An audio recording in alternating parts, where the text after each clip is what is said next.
The parents of a newborn baby who died during cardiac arrest have thrown their support behind a new book, aimed at teaching parents CPR. Noah Swales was just 3 days old when he died, after doctors failed to detect bacterial meningitis following routine blood samples. Parents Dan and Vicky noticed their son was unwell after a family trip, when he refused to eat and began turning blue, and they rushed to the nearest hospital.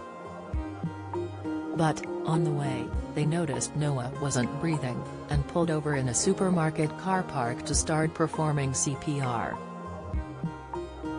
RAF medic Dan, from Hales Owen, near Birmingham, said, "I stopped the car and started performing CPR on Noah in the front seat until the ambulance arrived. He was unresponsive. I've had to do CPR on children before as part of my job, but this was personal. He was my special boy."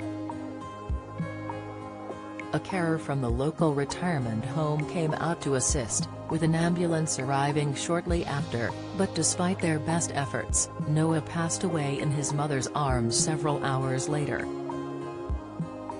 In tribute to Noah, a defibrillator was installed at the care home, along with a dedicated plaque in his memory. Dan and Vicky, both aged 37, have raised more than £35,000 for charity since Noah's tragic passing in 2017. Dan, who is based at RAF Gisborough, added, "It's so important that everyone knows how to correctly perform CPR on people of all ages, as it varies vastly between an adult, child, and a baby.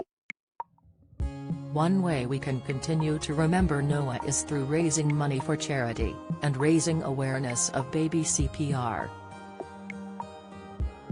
Pippa Jones, aged 53, from Bath, also had to administer CPR to save her 11-month-old son Luke after he fell in the bath, and said her boy would not be alive had she not known the life-saving technique. She said, "It was one of the scariest moments in my life. Your brain goes into panic, and you feel like the world is crumbling down around you.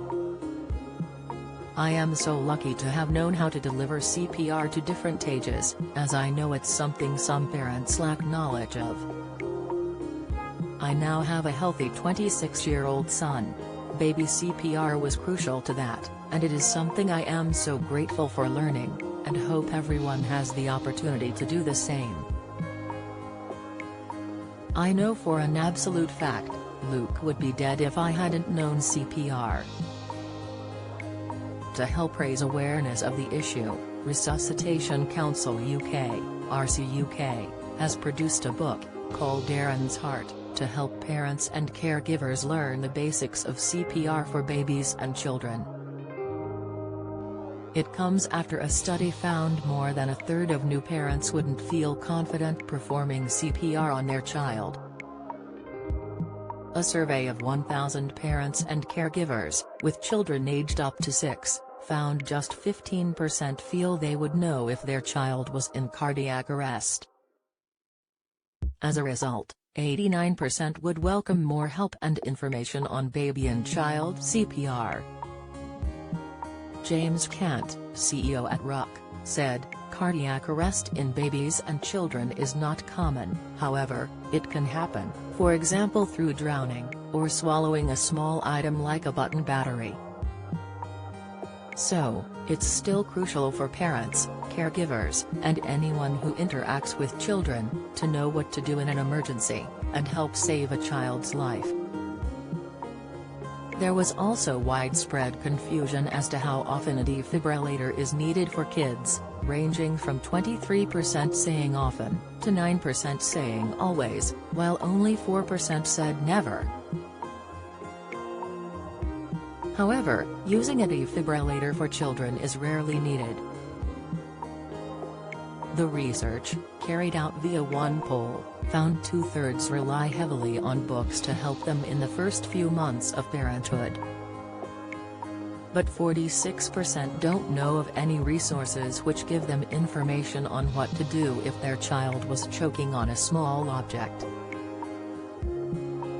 Cardiac arrest in children will usually be as a result of a severe medical illness, such as sepsis or asthma, and less often as a result of injury, trauma, or an accident, for example, ingesting a button battery leading to choking, or drowning and burns. When it came to their child's safety, 62% worried the most about knowing what to do if their child was in a life-threatening emergency and unresponsive, more so than what they watch and listen to, 46%. However, just 27% are confident in being able to recognize when they would need to get medical advice if their child is sick. And only 34% of parents have warned their child about the dangers of drowning. James Cant added, "The book not only teaches you how to react in the first few critical moments of cardiac arrest in a baby or child, but also deals with information to reduce the risks of accidents, injuries, and trauma in children, which are the most common cause of a cardiac arrest." You'll also discover what to do if you suspect a child is seriously unwell, and what the signs of cardiac arrest in children are. We've made this book free, so that as many parents and caregivers as possible have the confidence to know what to do in an emergency. You can request a copy here.